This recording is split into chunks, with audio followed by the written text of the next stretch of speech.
Allá arriba desde leve hasta una pancreatitis aguda necrohemorrágica, que es una condición grave que pone en riesgo la vida del feto. En diferentes series de Estados Unidos, Inglaterra, Dinamarca, la incidencia de pancreatitis es de 4.8 a 24.2 por cada 100.000 habitantes. En nuestro medio, la pancreatitis ha sufrido un incremento bastante. Antes las pancreatitis no eran tan frecuentes, ahora son muy frecuentes los cuadros de pancreatitis. La pancreatitis necrohemorrágica tiene una alta mortalidad que va desde un 15 a un 50%, ¿ya? Entre un 10 a un 20% de todas las pancreatitis evolucionan hacia la parte necrohemorrágica, ¿ya? Este dato es muy importante. El 80% de las pancreatitis agudas normalmente evolucionan en cuadros como ya hablamos en práctica, el tema de lo que hemos hablado en práctica, evoluciona con buen tratamiento, el paciente evoluciona bien. Pero existe entre un 10 y un 20% de que pueden complicarse las pancreatitis.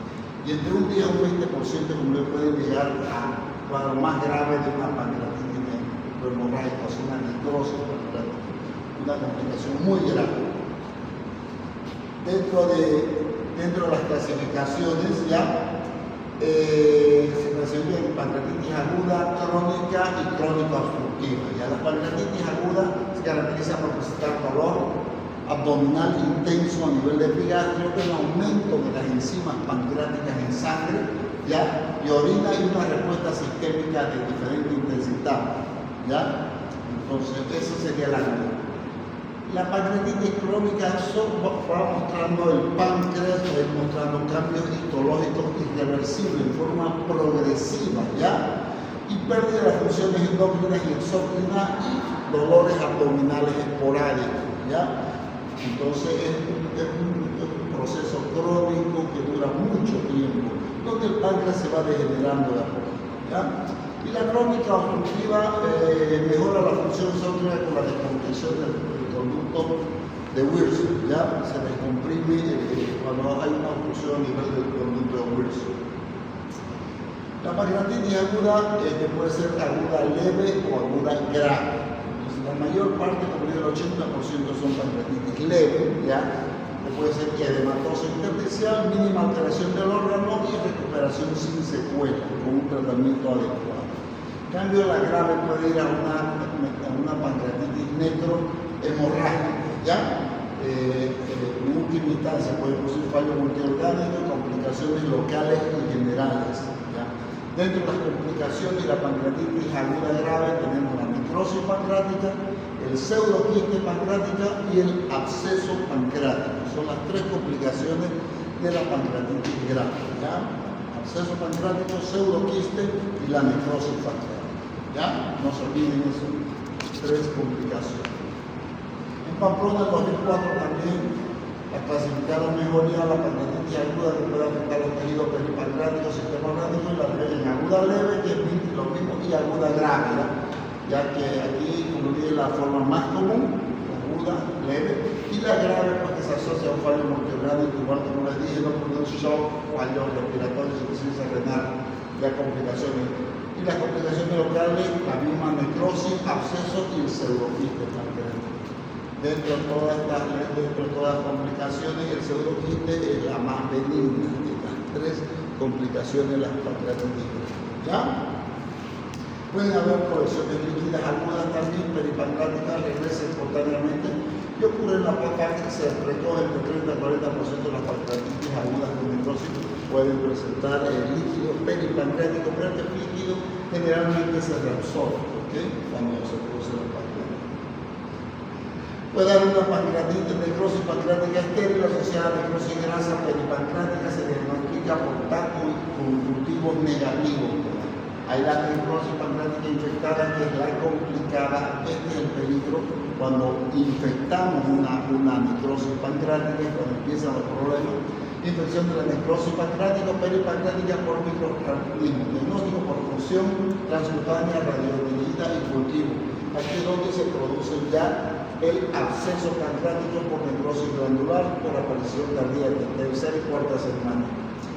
Y el pseudoquiste, que es una colección bien líquida, ya delimitada, no infectada, que se estaría perdiendo entre la quinta y sexta semana de evolución, aparece esta colección. Generalmente el pseudoquiste está formado por un líquido pancreático, es algún conducto pancreático que queda en comunicación con el espacio peripancreático, entonces se produce un plastrón. Todos los tejidos alrededor del páncreas lo protegen a esta zona que está acumulando líquido y forman a manera de un quiste. Es un pseudoquiste porque no tiene pared propia. Por eso es que un pseudoquiste es una colección que no tiene pared propia. Los quistes tienen pared propia. Entonces se forman entre la quinta y sexta semana. Y estas son las complicaciones, como dije, de la pancreatitis. La necrosis, el absceso y el pseudoquiste. ¿Okay? Entonces la pancreatitis aguda puede ser leve un 80% y grave solamente un 20%. ¿Ya? Dentro de la etiología tenemos la litiasis vehicular entre un 30 a un 75%, la causa más frecuente de la pancreatitis aguda, el alcoholismo en un 15%, en nuestro país es menos frecuente, en Estados Unidos es más frecuente la pancreatitis por alcoholismo, ya la gente consume bastante alcohol, sobre todo en bebidas destiladas, ya, y una causa idiopática que puede ser por causas también virales, ya que pueden producir pancreatitis, ya, las parotonitis pueden producir pancreatitis, ¿okay? Y bueno, tenemos la vesícula biliar, y hay muchas teorías de por qué se produciría la pancreatitis, ¿ya? No existe una teoría bien definida, pero se conoce que sí se produce una necrosis enzimática del páncreas. ¿Qué pasa? El páncreas se autodigiere solito, se empieza a atacar solo el páncreas. ¿Qué es lo que pasa? El colédoco tiene una presión que es inferior a la presión del conducto de Wilson. Por lo tanto, nunca la bilis ya va a refluir hacia el conducto de Wilson. Nunca va a suceder esto porque la presión del colédoco es inferior a la del conducto de Wilson. Pero cuando hay un proceso obstructivo que nos obstruye a este nivel, ya un cálculo, la presión del colédoco va a aumentar y como el flujo es mayor, entonces se eleva la presión y supera al conducto de Wilson y se produce un reflujo de bilis dentro del páncreas. Según Tejerina Fotheringham, esa es una de las teorías que dice este reflujo de bilis hace de que haya presencia de bilis dentro del páncreas. Y las enzimas pancreáticas para activarse se activan en presencia de bilis. La bilis es la que las activa. Por eso cuando ellas salen y están en el duodeno, ya ellas en presencia de la bilis se activan. ¿Ya? Pero si la bilis está en el mismo conducto planeario, se van a activar intrapancreáticamente. ¿Ya? Pero se supone que no deberían hacer nada. ¿Ya?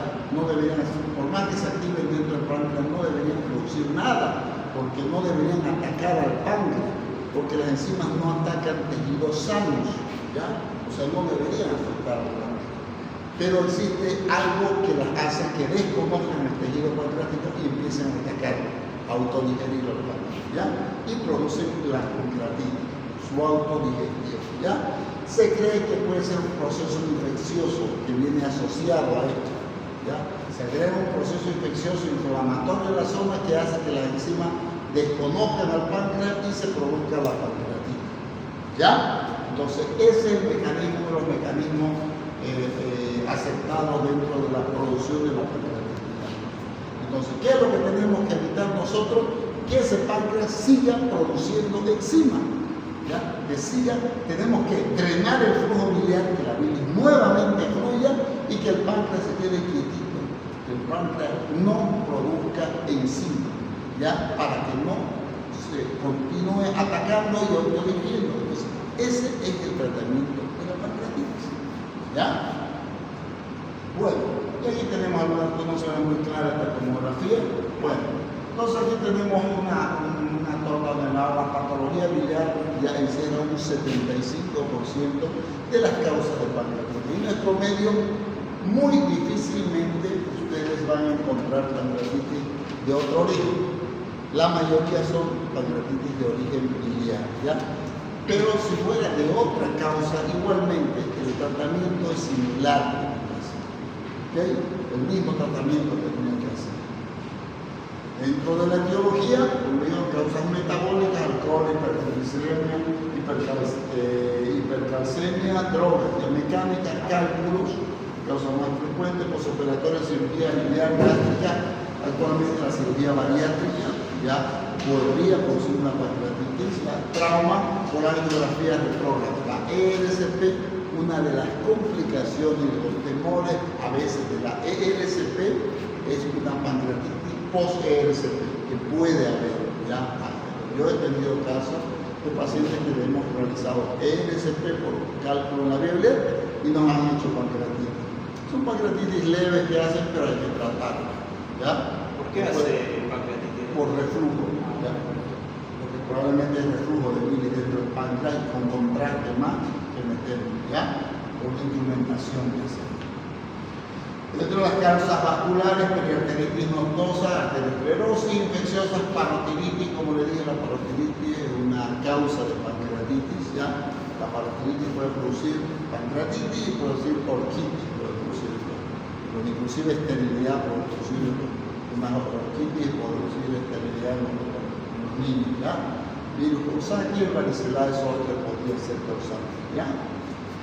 Y bueno, aquí hay fármacos que podrían producir también pancreatitis aguda, unos que son comprobados, probables inmunosos. Entonces, ya dentro de los que más utilizamos nosotros tenemos la furosemida, ya que en un diurético que utilizamos que podría producir una pancreatitis, ¿no? Entonces, hay estrógenos, sulfanes, pero como le digo, nosotros la mayoría de las pancreatitis que tenemos son debido a cuadros biliares. Se llaman colecistopancreatitis. Esos son sus nombres. Colecistopancreatitis. Dentro de la fisiopatología, los agentes biológicos inducen ya la activación inapropiada de las enzimas pancreáticas, cuya consecuencia local es destrucción proteolítica del páncreas. ¿Ya? Van a actuar por ser una destrucción proteolítica, necrosis de los vasos sanguíneos con hemorragia, necrosis de la fascia por enzimas lipolíticas y reacción inflamatoria. Entonces se produce una cadena, ¿no?, de destrucción total dentro del páncreas, ¿no? Ahí produce una necrosis pancreática, un páncreas bastante maduro. Entonces, dentro de la fisiopatología, digo, la liberación de enzimas pues, produce un proceso inflamatorio, ya la liberación a nivel general de los agentes de la inflamación, como la liberación de complemento, factores Hahnemann, la precalcitreína, metabólicos del ácido araquidólico, catecolamina y citoquina. Todos estos agentes inflamatorios pues, se producen la liberación, su activación, ya que se va a producir el proceso inflamatorio, ¿no? Entonces, el síndrome de respuesta inflamatoria sistémica puede ser causa de un síndrome de respuesta inflamatoria sistémica, lo que produce es como el shock, ¿no? Sí, es el shock. puede llegar a producir un shock, un síndrome de dificultad respiratoria del adulto. Claro, síndrome de dificultad respiratoria del adulto. Dificultad respiratoria aguda, insuficiencia renal aguda, síndrome de coagulación intravascular diseminada. Coagulación intravascular diseminada. Coagulación intravascular diseminada, úlceras por estrés, difusión hepática y del sistema nervioso central. La coagulación intravascular diseminada después lleva a una coagulopatía de consumo. ¿Ya? Primero produce una coagulación intravascular diseminada y un exceso de coagulación, pero una vez se agotan los factores de coagulación, viene la segunda parte. Cuando hay la coagulación intravascular diseminada se utiliza anticoagulantes, pero llega un momento en que se agotan los factores de coagulación y viene la coagulopatía de consumo. Cuando el paciente ya no tiene factores empieza a sangrar, al contrario, ya no coagula, empieza a sangrar. Entonces seguir usando anticoagulantes pero termina de sangrar al paciente. Entonces es un problema bastante grande. ¿Ya? Entonces esta respuesta inflamatoria sistémica causada por la liberación de estos agentes de la inflamación nos puede llevar a todos estos cuadros. ¿Ya? Entonces es cuando se complica una pancreatitis aguda, ¿ya? Cuando el paciente, un proceso local, una pancreatitis aguda se transforma en un proceso sistémico donde tiene una respuesta inflamatoria, un síndrome de respuesta inflamatoria sistémica, ¿ya? A nivel general. ¿Okay? Dentro de la clínica, dentro de los antecedentes que puede presentar el paciente, intolerancia a las grasas, alcoholismo, trauma, hipertrigliceridemia, puede presentar el paciente dentro de los antecedentes, un paciente con pancreatitis. Dolor abdominal intenso, generalmente intenso. Se dice que el dolor de la pancreatitis es uno de los dolores más fuertes que hay, al igual que el dolor del parto, el dolor de la pancreatitis es una graduación de 10. Ya, o sea, es un dolor terrible. Dolor puede ser a nivel de epigastro, periumbilical y irradiado hacia el dorso, ya en forma de cinturón. Ya, es un dolor que se irradia en forma de cinturón. Presenta distensión abdominal, lo que les dije, vómitos frecuentes y repetitivos, muy característico de una pancreatitis. Ustedes ven aquí dos cosas características en una pancreatitis: dolor abdominal y vómitos. Paciente con dolor abdominal que presente mucho vómito, siempre les dije sospechen de pancreatitis. ¿Ok? Examen físico. Bueno, dentro del examen físico, ¿cómo que examen físico le va a hacer un paciente con pancreatitis? Mayo Robson. ¿Ya? Que el paciente generalmente va a estar deshidratado, el paciente está vomitando, ¿ya? Hipotenso, ¿ya? Puede estar sudoroso, una fase rubicunda, llenado capilar divino, abdomen distendido, sensible, a veces ya puede presentar ciertos signos de resistencia. ¿Ya? Signos de Mayo Robson y Cullen positivo. ¿Qué es el signo de Cullen?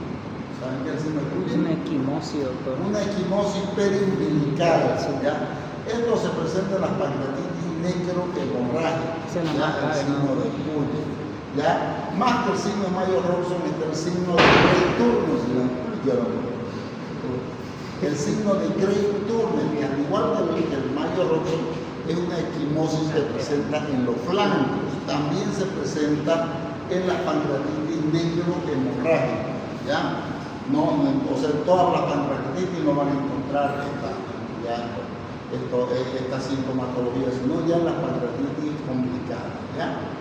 Entonces, como ven, la clínica, esto es muy importante, ¿ya? Para sospechar de este paciente. El dolor abdominal es un cuadro que el paciente llega por eso a la consulta. Dolor abdominal y vómito es la principal. Por taquicardia no va a llegar, el paciente por el estoy con taquicardia no va a llegar, ¿no? Va a estar con taquicardia el paciente porque está dolorido, está vomitando, está dolorido, lógico que va a tener taquicardia, no va a estar con bradicardia y dolorido, ¿no? Entonces esto tiene relación con la sintomatología, pero el dolor abdominal, las náuseas y los vómitos es la característica de una pancreatitis. Están abandonando el seminario. ¿Ya? Fiebre no siempre, a no ser que el paciente ya esté en un proceso infeccioso. ¿Ya? Si no hay un proceso de una pancreatitis estéril, el paciente no va a presentar fiebre. ¿Ya? Resistencia abdominal, ruido aéreo disminuido, sí, ya ictericia en caso de que haya un proceso obstructivo de la vía biliar conjuntamente con una colecisto pancreática. ¿Okay? Aquí tenemos el signo de Cullen y el signo de Grey Turner, ¿ya? Dos signos ya a la inspección ya del abdomen, equimosis periumbilical y equimosis a nivel de flanco, ¿ya? Otro signo de Grey Turner bastante marcado, ya pancreatitis necrohemorrágica, ya signo de Cullen. Aquí hay una equimosis,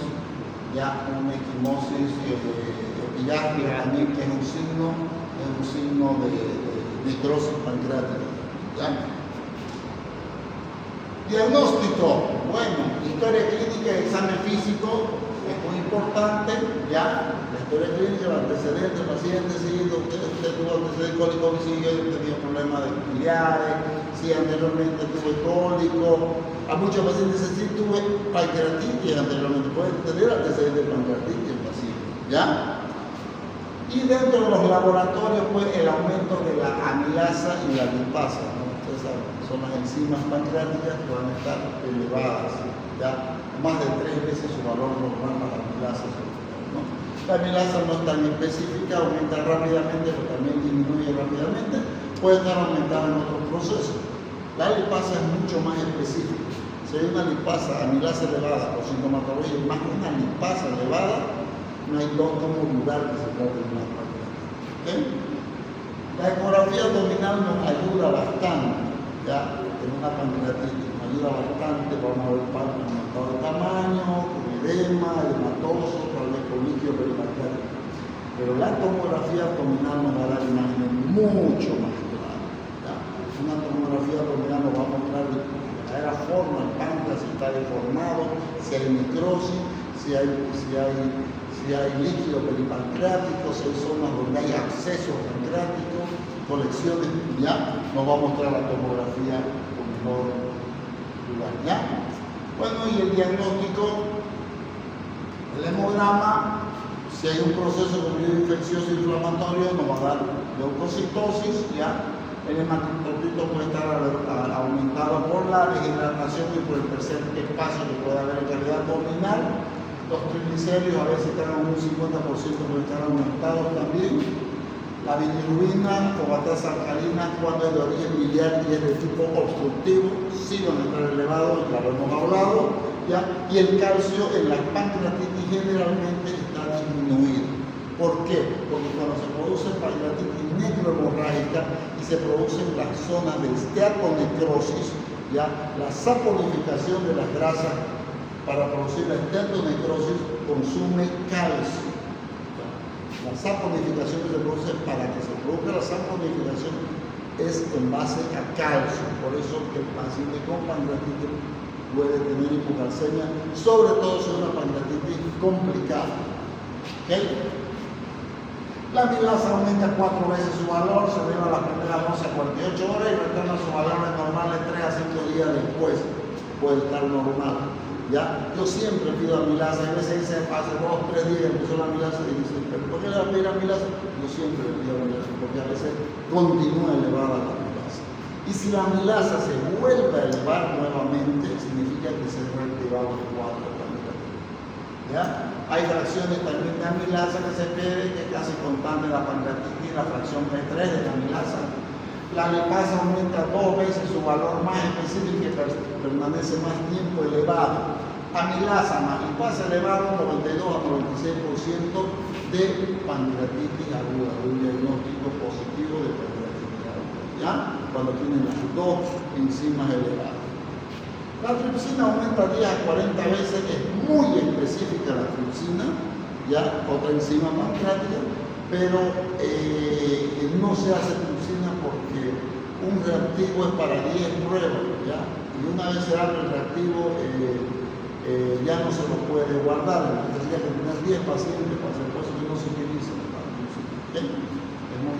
Sería muy caro hacer una prueba de tripsina, no es vital, ¿no? Entonces la amilasa tiene la vida media más corta y seguida por la lipasa y la fracción P3. Entonces, no, la fracción P3 es la que permanece más tiempo y es mucho más específica, ¿ya? Cifras elevadas de enzimas pancreáticas en plasma, orina y otros líquidos, más la clínica e imagen, ya son pilares de diagnóstico de la pancreatitis aguda. Entonces, enzimas elevadas en una clínica ya de pancreatitis aguda, no hay cómo dudarlo el diagnóstico. ¿Okay? Dentro de la radiografía tórax, ¿qué es lo que nos llama la atención? ¿Ya? Esto sobre todo, ¿ya? Esta imagen. Un gran porcentaje de pacientes con pancreatitis aguda hacen derrame pleural del lado izquierdo, ¿ya? Debido a un proceso inflamatorio reaccionario. Tenemos el páncreas inflamado en esa zona y por continuidad ya el diafragma hace reacción y produce una inflamación de la pleura, de la pleura a ese nivel y produce un derrame pleural. ¿Ya? Pasa la pancreatitis y mejora el derrame pleural. ¿Ya? Generalmente, así que es muy frecuente encontrar de esto. Neumonitis atelectáceas es menos frecuente, más frecuente es el derrame pleural izquierdo. ¿Ya? Y aquí vemos ya imagen del derrame. Aquí hay derrame pleural y derrame pleural. ¿Ya?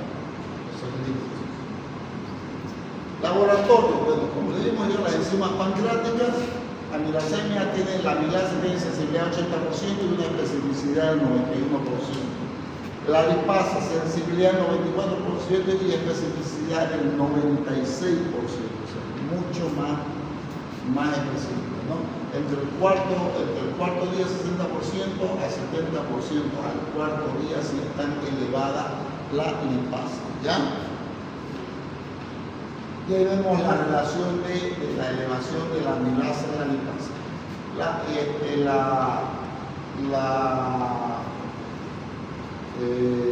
Está aquí las horas ya y el incremento, ¿ya?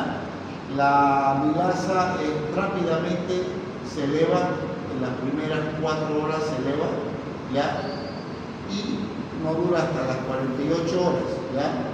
No dura más que hasta las 48 horas. La lipasa tarda un poquito en elevarse más hasta 12 horas, llega a su valor normal, pero dura más tiempo, ¿ya? ¿Ya? Entonces la amilasa se eleva rápido, mantiene elevada, pero no dura mucho. La lipasa tarda más horas en elevarse, tarda más tiempo en llegar, pero dura mucho más tiempo elevada. ¿Ya? Eso es lo que quiero mostrarles ese cuadrito. ¿Ya?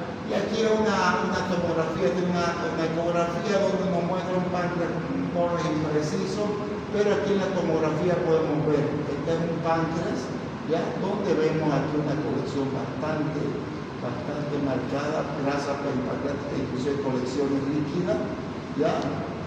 Y un edema pancreático donde hay una deformidad total del tejido del páncreas.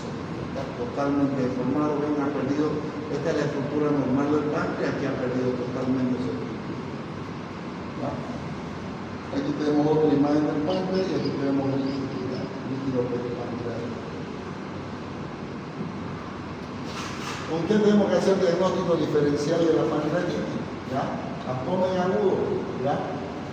Por una perforación de víscera hueca, colecitis aguda, enfermedades vasculares mesentéricas, ruptura de un quiste ovario, embarazo ectópico, con infarto de miocardio, ¿ya? Otras causas de abdomen aguda, apendicitis, obstrucción mecánica, intestinal, diverticulitis. Menos frecuente porfiria, intoxicación por plomo, fiebre mediterránea familiar púrpura de Schönlein-Henoch. Esto es lo más importante, ¿ya? La perforación de víscera hueca, ¿ya? Es muy frecuente aquí, ¿ya? Es muy frecuente a veces confundir pancreatitis aguda con apendicitis, ¿ya? A veces se opera en apendicitis aguda y son cuadros de pancreatitis, ¿ya? El paciente refiere un dolor que empezó aquí y a veces se localiza en fosa ilíaca derecha, pero es porque hay un transurado ya pancreático que va por el paritocólico y se localiza en fosa ilíaca derecha y produce irritación a nivel de fosa ilíaca derecha. Pero muchas veces le palpan directamente la fosa ilíaca derecha a ese paciente y tienen dolor en fosa ilíaca derecha, no un dolor muy marcado. El paciente ya por operarlo, parece una pancreatitis, va a una apendicitis y hay que operarlo. Y no palpan el epigastrio. Palpan adecuadamente el epigastrio, que si palparan el epigastrio sintieran tal vez una masa y el dolor intenso en el epigastrio del paciente. Se enfocan en el dolor en la fosa ilíaca derecha del paciente y se confunde con la pancreatitis. Y muchas veces se observa una apendicitis. Se opera una apendicitis ya en vez de confundiendo un cuadro de pancreatitis, ¿ya? Es muy frecuente. Menos frecuente operar, digamos, algún otro tipo de Las complicaciones, como le digo, son dos tipos: sistémicas, aparecen las primeras 2 semanas, y locales se desarrollan en una fase inicial y otra en fase tardía. Dentro de la sistémica, aquí tenemos shock, insuficiencia respiratoria, sepsis, hemorragia digestiva, complicaciones renales, hepatobiliares, cardíacas, esplénicas, necrosis grasa, alteraciones de la coagulación. Las 2 primeras semanas. Esto es cuando iniciamos un tratamiento de una pancreatitis del paciente y el paciente no evoluciona bien, y va empeorando y va a una pancreatitis grave, y empiezan las complicaciones sistémicas, ya con fallas multiorgánicas, fallas multisistémicas, inclusive el paciente puede fallecer, ¿ya? Y las complicaciones locales son estos, ¿ya? Que generalmente se producen y aparecen después, en la fase tardía, después de que el paciente muchas veces le damos de alta, que son los exudados, necrosis, pseudoquista, absceso, ascitis, fístula, oclusión. Lo más frecuente, el pseudoquista, ¿ya? Porque la necrosis la encontramos, ¿ya? En la fase inicial, pero el pseudoquista y la necrosis y el absceso en la fase inicial, cuando el paciente está todavía internado, empieza a hacer fiebre y lo encontramos, ¿ya? Pero el pseudoquiste generalmente a veces se va de alta el paciente. Se va de alta y después vuelve el paciente y dice: doctor, siento aquí como hinchado, doctor, aquí en mi barriga. ¿Usted tuvo pancreatitis? No, sí, tuve pancreatitis y me siento un poco hinchado. No, y me saco, parece el paciente. Le pedí una ecografía, en la ecografía se ve la imagen semejante a un quiste. Pedí una tomografía y está el pseudoquiste. ¿Ya? Entonces, generalmente el pseudoquiste se produce. Las ascitis, fístula, oclusiones son complicaciones cuando hacemos algún procedimiento quirúrgico en una pancreatitis necrohemorrágica. Ya tenemos que hacer un drenaje de una pancreatitis necrohemorrágica. Sobre todo, la fístula se hace cuando se hace un drenaje externo de un pseudoquiste. Ya puede ser una fístula externa, una fístula lineal.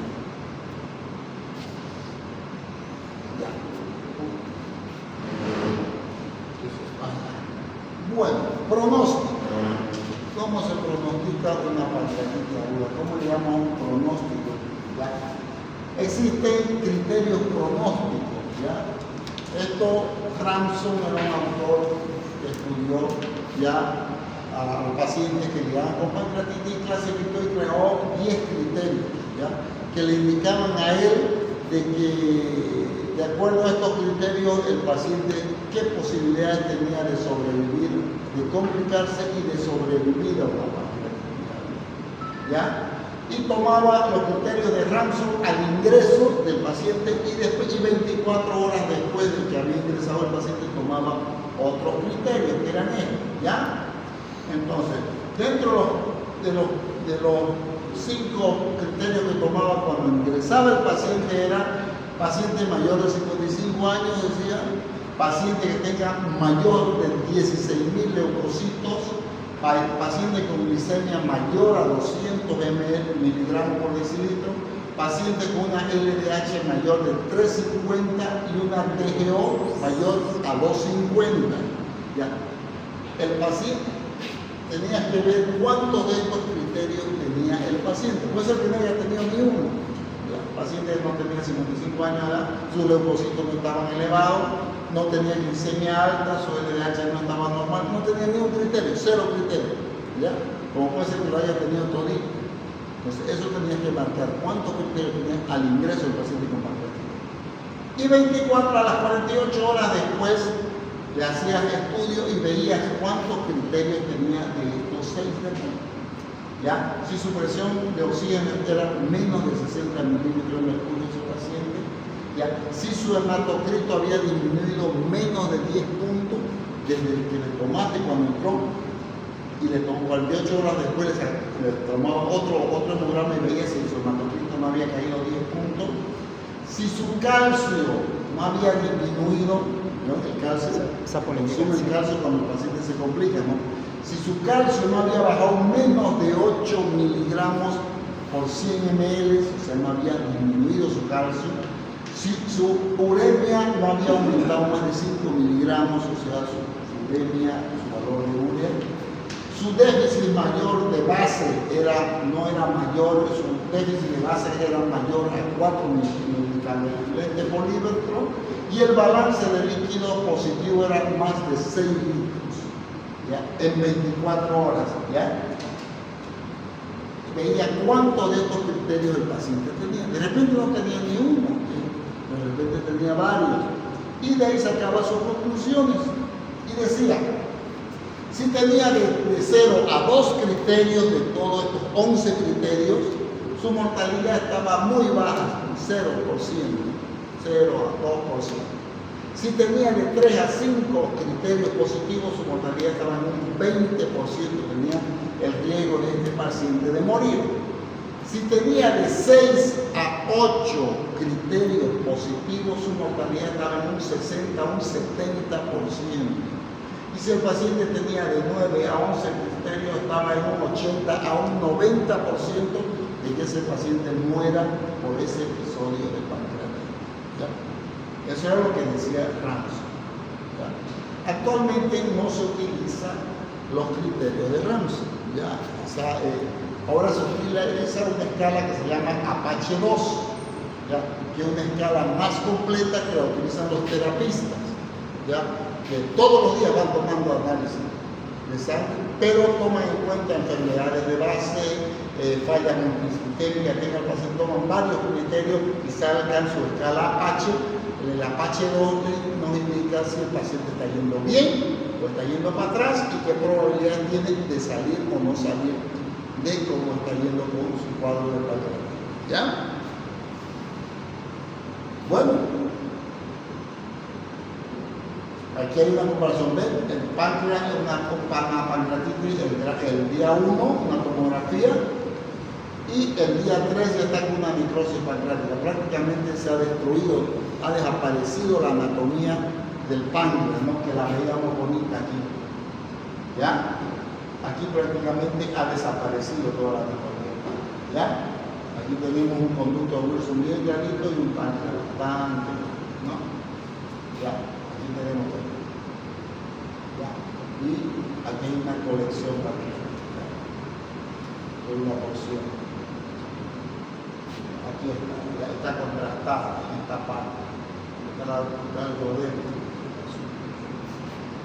Pues estas son valoraciones también pancreáticas. Hay otras valoraciones que ya no se utilizan, como digo, las que más utilizamos la Ramsay, la INRI, la Osborne, la PLAN, ¿ya? Otras clasificaciones para criterios ya pronósticos, ¿ya? Y hay una clasificación que se sigue utilizando actualmente. ¿Qué grado de especificidad tiene los criterios de Ramsay? ¿Qué grado de especificidad? Tenía un buen grado, un 94-95% de especificidad, ¿ya? Pero, bueno, en lo último, hasta cuando se hicieron los estudios, después se demostró de que no era, se necesitaba muchos datos más para dar ese nivel de especificidad. Después se demostró de que no era, se daba un 94, 95, pero después se demostró de que no era tan cierta esa especificidad que se daba en ese momento, porque faltaban muchos datos que tomar. Y en los congresos se demostró de que otro tipo de escalas, como la Apache 2, eran mucho más completas y se le hacían bolsa a los criterios de Ramsay, ¿ya? A los criterios de Ramsay, porque tenían muchos otros datos que hacían más sutil el pronóstico, ¿no? Ramsay tenía un buen pronóstico, pero era muy grosso modo, porque había mucha variación. Había pacientes que estaban mal y salían. Había pacientes que no tenían un Ramsay muy alto y iban mal, ¿no? Entonces, ¿por qué? Porque no se tomaban en cuenta algunos otros parámetros que actualmente sí ya se los toman en cuenta. El Apache 2 se toma muchas enfermedades de base, pero en el Ramsay nunca se toma enfermedades de base que tenga el paciente. Acá se toma enfermedades de base, ¿no? De entrada, pacientes con problemas pulmonares, pacientes con problemas renales, pacientes con problemas de diabetes, que pacientes con problemas cardiológicos, todos esos parámetros de dolor pulmonar, ¿no? Ya. Los criterios Baltasar son criterios que se toman para hacer una clasificación de las pancreatitis tomográficamente. ¿Ya? De acuerdo a las imágenes que veamos en una tomografía, clasificamos una pancreatitis Baltasar. Y así decimos que un Baltasar A es un páncreas normal. Un Baltasar B es un páncreas que está aumentado de tamaño solamente, ya en forma difusa, nada más, puede ser una pancreatitis edematoso, un edema pancreático, nada más. Un Baltasar C, hay una anormalidad pancreática asociada a inflamación peripancreática. ¿Ya? Un D, hay una colección. El páncreas está inflamado, ya está inflamado y tiene una sola colección peripancreática. Y un Baltasar D, es una, o sea, estamos hablando de todo lo anterior, todo lo anterior, más dos o más colecciones líquidas que puede haber presencia de gas. En esa colección líquida vemos la presencia de gas, burbujas de gas, que nos indican ya que puede haber absceso, ya, que puede ser colección abscedada, ya. Entonces ese sería un Baltasar D, BAE, ya. Y esa es la clasificación de acuerdo a las imágenes tomográficas que pueden dar. ¿Ya? Y ahí no ocupan para ver una necrosis hemorrágica pancreática. Claro, claro. Dependiendo cómo vean las colecciones, la colección líquida y las burbujas de la necrohemorrágica nos da la característica, la presencia de burbujas de aire, ¿ya? De necrosis. ¿Ya? La necrosis nos habla por las burbujas. Hay ya un páncreas ya con pequeñas cantidades de líquido peripancreático. Aquí bastante destruido y esto es todo líquido peripancreático. ¿Ya? Totalmente destruida la pancreas. Aquí ven, esto es una pancreatitis necrohemorrágica, ya, con líquido y ya, con bastante líquido adentro. ¿Ya? Y esta imagen también de un páncreas.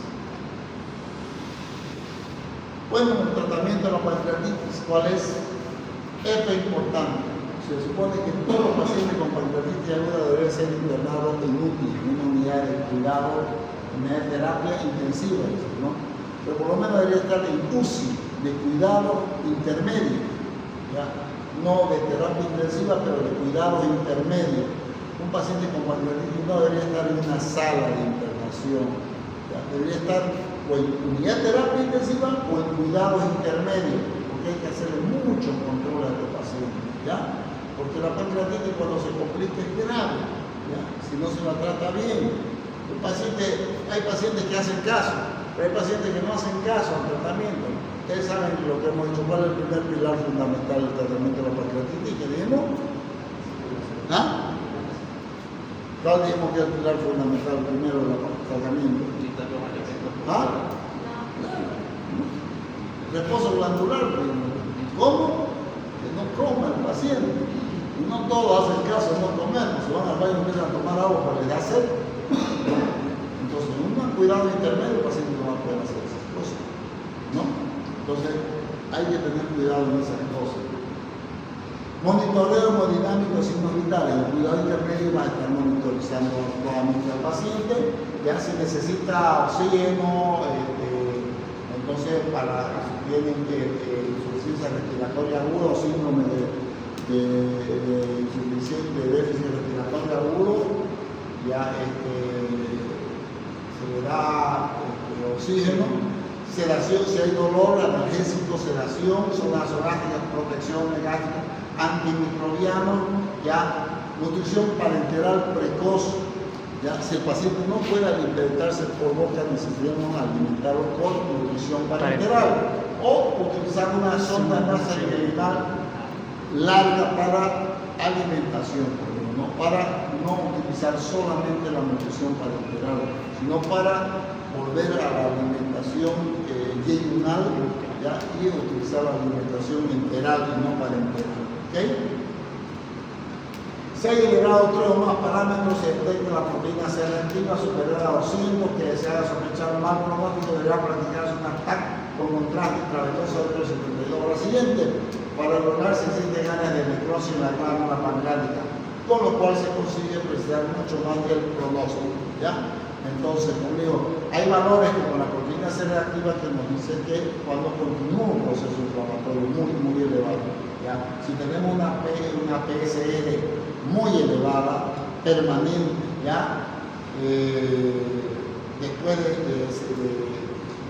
72 horas del paciente internado haciendo tratamiento, el paciente continúa dolorido, continúa no mejora su sintomatología después de un tratamiento. El paciente después de 72 horas, 48 a 72 horas, iniciar un tratamiento adecuado de pancreatitis, debería mejorar el paciente. Debería estar mejor. Después de 72 horas, si el paciente no mejora, ¿ya?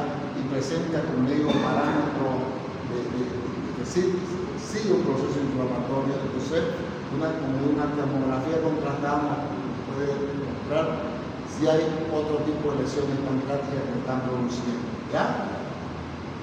Como digo, la nutrición enteral versus a la nutrición parenteral, ya hablamos de esto, ¿ya?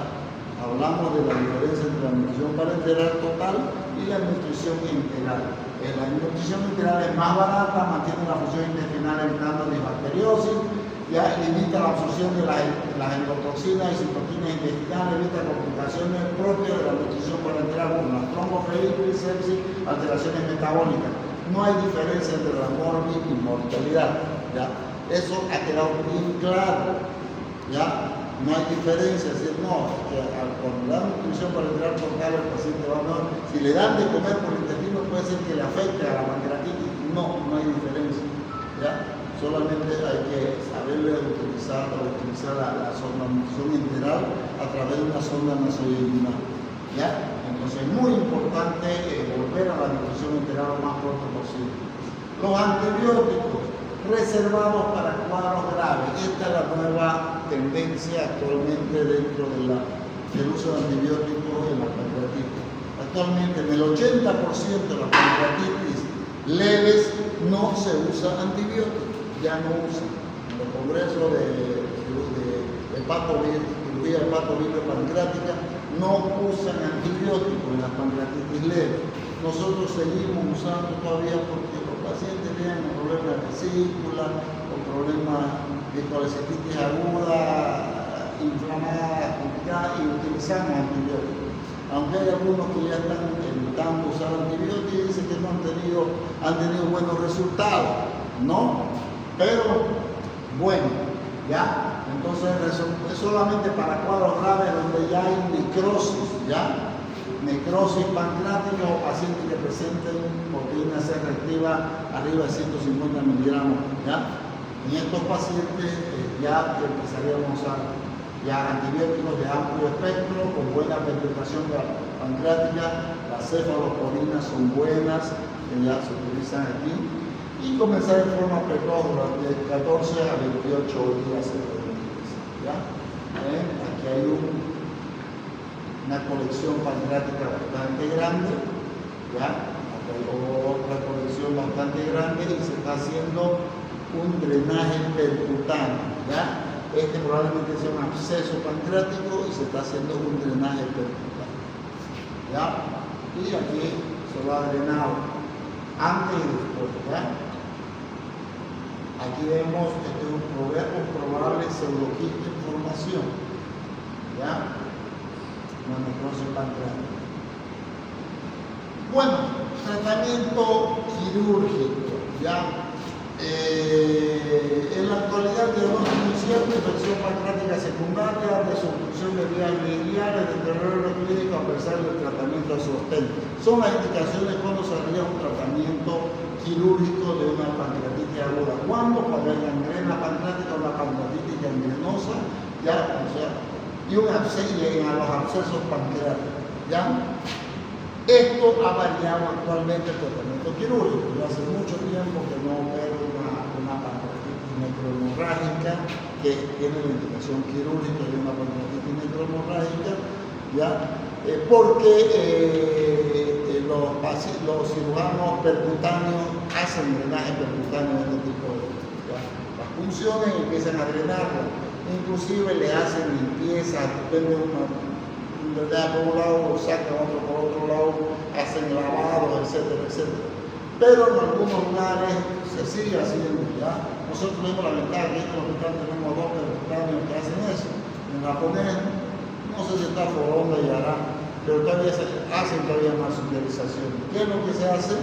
¿Ya? Se hace una incisión en boca de horno, ¿ya? Se unen dos incisiones subportales y se abre, ¿ya?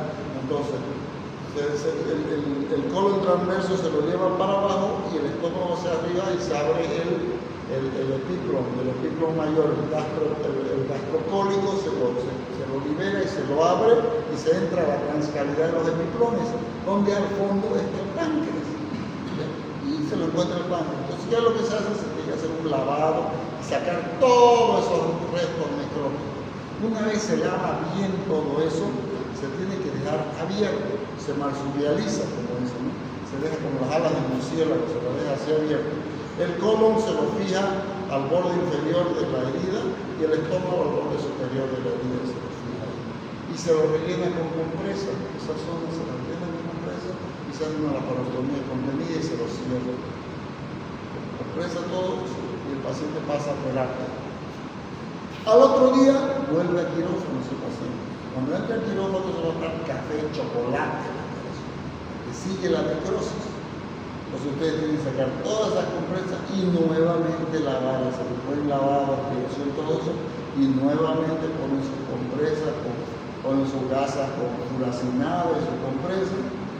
Y al siguiente día otra vez al quirófano y todos los días su limpieza quirúrgica de eso. Y eso tiene que ir granulando. Tiene que ir granulando esa necrosis pancreática. ¿Ya? Es el tratamiento de la marsupialización que se hizo a Attila Schenlen, bueno, su rigor que se operaba el caso de la Attila Schenlen, un médico chileno en la década de los 90, creó el sistema de la marsupialización, uno de los inventores. Antes las pancreatitis se operaban, se le hacía una mediana, ya se abría, se entraba, se lavaba el páncreas, se dejaba 1, 2, 3 drenajes y se cerraba. El paciente los drenajes drenaban chocolate, todo, se complicaba y se moría. 70%, 60-70% de los pacientes con pancreatitis hemorrágica quirúrgico se morían. Se infectaban, los drenajes no servían, algunos se reoperaban, entraban, lavaban, los reoperaban, le daban otro drenaje, iban mal y se morían. 70%. Cuando se hizo el tema de marsupialización y dejar abierta y hacer lavado y lavado diario, después llega un momento en que ya no tenés que entrar todos los días, mientras cada 2 días, cada 3 días, ya, porque cada vez está mejor, ya mancha menos, cada 3 días, después entras cada 4 días a lavarlo, y llega un momento que ya está granulado y lo lavas ya en la habitación, ya no le haces anestesia general, hacer una sedación solamente. Lo sedan un poquito, sacar, echar suerito fisiológico, limpiar y cada vez más fácil lavarlo. El problema es que es un tratamiento que el paciente puede estar 30, 40 días internado. Muchas veces está con nutrición parenteral o con yeyunostomía de alimentación, o está con una zona nasoyeyunal, ¿no? Que va hasta el yeyuno, ¿ya? Y todo el tiempo es un tratamiento que tiene que estar el paciente quirófano, ¿no? Pero se la bajó la mortalidad de 70% a 19% con la marsupialización. O sea, era una maravilla, ¿no? Prácticamente se solucionó. Ahora con el drenaje percutáneo que se hace, ahí están así se hace la marsupialización y se retiran los restos necróticos del páncreas. Actualmente los cirujanos mínimamente invasivos hacen unos orificios grandes aquí y entran con las pinzas abren, entran con unos trocas grandes y con el laparoscopio entran y retiran restos necróticos y van lavando y entran, pero ya por un orificio más pequeño para evitar la marsupialización. ¿Cuál era el problema de la marsupialización? Que dejaba unas cicatrices muy horribles y a veces entraba el paciente, entonces ese era el problema de la marsupialización. Porque no lo cerraba, se iba cerrando por segunda intención hasta que se cerraba totalmente y daba una cicatriz horrible, ¿no? Pero era la única forma, ¿no?, de salvarle la vida al paciente, ¿ya? se quedaban así, ¿no? Unas cicatrices, unas eventuaciones horribles, ¿no? Y bueno, después se las podía solucionar, pero era una cirugía un poquito más complicada. Bueno, jóvenes,